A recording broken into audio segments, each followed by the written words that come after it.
Hello guys, welcome back to our channel sister সবি। দেখুন, আজকে আমরা একটা নতুন ধরনের ভিডিও নিয়ে চলে এসেছি হাওড়ার এক্সিকিউটিভ লাউঞ্জের। হাওড়ার এই এক্সিকিউটিভ লাউঞ্জ কিন্তু 22-23 প্ল্যাটফর্মে অবস্থিত, আর আরেকটা লাউঞ্জ ছিল যেটা কিন্তু 12-13 প্ল্যাটফর্মে অবস্থিত, ওটা একটু তুলনামূলক ছোট। আর এই লাউঞ্জটা কিন্তু দোতলা। আর দেখুন, গ্রাউন্ড ফ্লোরে এরকম সিটিং প্লেস আছে যেগুলো আপনারা পার চেয়ার 50 রুপিস করে পেয়ে যাবেন পার আওয়ার।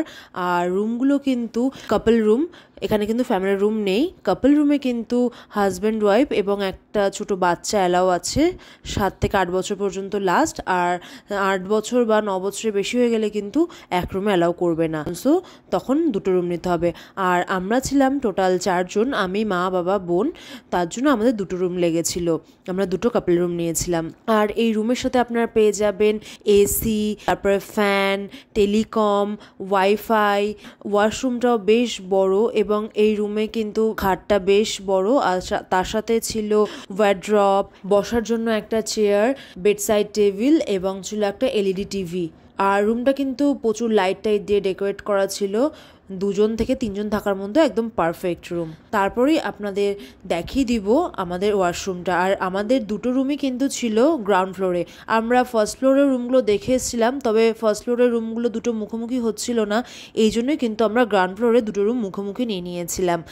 ফার্স্ট ফ্লোরের রুমগুলো প্রায় বুক ছিল, তার জন্য একটু দূরে দূরে হচ্ছিল। দেখুন, এবার আমরা ওয়াশরুমে চলে এসেছি। ওয়াশরুমেও কিন্তু গিজার, তাছাড়াও ছিল দেওয়ালে ফ্যান। আর ওয়াশরুমে high commode, basin, shower, hand shower, তারপর বালতি, মগ, বেসিন সব কিছু ছিল ওয়াশরুমে। তার সাথে ওয়াশরুমে ছিল গোদরেজ এয়ার পকেট এবং হ্যান্ড ওয়াশ। আর এদিকে ছিল একটা ডাস্টবিন, তারপরে ছিল পাপোশ, যাতে আপনাদের একটা সুন্দর রুম প্রোভাইড করতে পারে, সব রকম সার্ভিস তারা দিচ্ছিল। আর দেখুন, ওয়াশরুমটা কিন্তু একদম মডার্নভাবে ডেকোরেট করা, 24 ঘন্টা গিজার সার্ভিস এখানে পাওয়া যায়। আর এই রুমগুলোর কিন্তু চেক ইন চেক আউট কোনো টাইম নেই, আপনাদের কিন্তু আধার কার্ড দেখিয়ে এবং টিকিট দেখিয়ে বুক করতে হবে রুমগুলো ওখানে গিয়ে। এবং রুমে ঢোকার পূর্বেই রিসেপশনে কিন্তু ফুল পেমেন্ট করে তবে আপনারা রুমে আসতে পারবেন। আর এবার দেখুন, আমি ওয়ার্ড্রপটা দেখিয়ে দিই। ওয়ার্ড্রপের মধ্যে কিন্তু ছিল এক্সট্রা করে ব্ল্যাঙ্কেট, আপনারা চাইলে এখান থেকে ব্ল্যাঙ্কেট নিয়ে ইউজ করতে পারেন। আর এখানে প্রয়োজনীয় জিনিসও কিছু রাখতে পারেন। আর এটার সামনেই কিন্তু ছিল একটা ডাস্টবিন, যেটা আপনারা ইউজ করতে পারেন। আর তার সাথেও কিন্তু আমাদের দিয়েছিল টাওয়েল এবং দিয়েছিল এক্সট্রা করে শ্যাম্পু এবং সাবান। আর তাছাড়া তো ওয়াশরুমে বললামই আপনাদের হ্যান্ড ওয়াশ দিয়েছিল। আর রুমেই বেডের উপরে একটা সুন্দর পেন্টিং দিয়ে রুমটা ডেকোরেট করা ছিল, যেটার জন্য রুমের সৌন্দর্যটা আরও বেশি বৃদ্ধি পেয়েছিল। আর তাছাড়াও ছিল সিলিংয়ে ছোটো ছোটো সিলিং লাইট, আর তাছাড়াও ছিল তো বেড লাইট, সব কিছু একদম কাপল রুম। এবং তার সাথে যদি একটা ছোট বেবি থাকে তাদের জন্য পারফেক্ট একটা রুম, যেখানে আপনি কয়েক ঘন্টা অথবা একদিন স্টে করতে পারেন। আমরা এই রুমটার নাম্বার হলো 107। আমরা এই রুমের পরে এবার চলে যাব আমাদের নেক্সট রুম। আর রুম বুক করার আগে কিন্তু আপনি রুমগুলো ভালো করে দেখে নিতে পারেন, রুমে কী কী ফ্যাসিলিটি আছে এইসব ব্যাপারে ক্লিয়ার করে তারপর আপনার রুমে প্রবেশ করতে পারেন। আর দেখুন, আমরা সেকেন্ড রুমে চলে এসেছি। আর একটা রুম, এই রুমটাও কিন্তু সিমিলার ফ্যাসিলিটিস, এবং এই রুমটা আমার মনে হয় যে আগের রুমের থেকেও একটু বড়। এই রুমেও কিন্তু একটা বড় সাইজের বেড, যেটাতে ভালোভাবে দুজন শুয়েও একটা বেবি শুতে পারবে।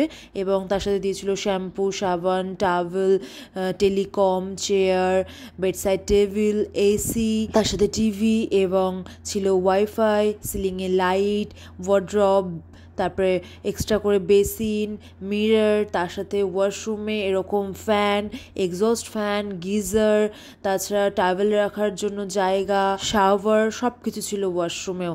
তাছাড়াও তো ছিল বালতি, মগ, আপনার যা যা লাগে, জেট স্প্রে, প্রত্যেকটা জিনিস আপনারা পেয়ে যাবেন। একদম একটা মোটামুটি 2 স্টার হোটেলের মতন ফ্যাসিলিটি এখানে আপনারা পেয়ে যাবেন। তার সাথেও দিয়েছিল ডাস্টবিন, পাপোশ এবং গোদরেজ এয়ার পকেট এবং হ্যান্ড ওয়াশ। আর দেখুন, রুমটা কিন্তু যথেষ্টই স্পেসিয়াস।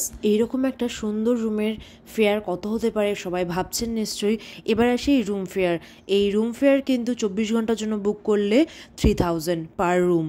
তো আমরা দুটো রুম বুক করেছিলাম, আমাদের কিন্তু 6000-এর মতন লেগেছিল। এবার আপনারা যদি 24 আওয়ার্সের জন্য বুক না করে যদি 12 থেকে 13 ঘন্টার জন্য বুক করেন তাহলে কিন্তু একটু ডিসকাউন্ট পাওয়া যায়। আর তাছাড়া যদি আপনারা 24 ঘন্টার জন্য বুক করেন তাহলে কিন্তু পার রুম 3000 করে পে করতে হবে। আর বললাম তো ডকুমেন্টস আধার কার্ড বা ভোটার কার্ড এবং তার সাথে কিন্তু কনফার্ম টিকিট লাগবে, যেটা রিসেপশনে শো করতে হবে আপনাকে। তারপর আপনাকে চাবি দিয়ে দিবে এবং আপনাকে রুমটাও দেখিয়ে দিবে, পছন্দ হলে আপনি রুমে প্রবেশ করতে পারেন। আর এদিকেও কিন্তু একটা ছিল ছোট সিঁড়ি এমার্জেন্সি উপরে যাওয়ার জন্য, আবার কিন্তু রিসেপশন এরিয়াতেই ছিল একটা বড় সিঁড়ি যেটা দিয়েও আপনারা ফার্স্ট ফ্লোরে যেতে পারবেন।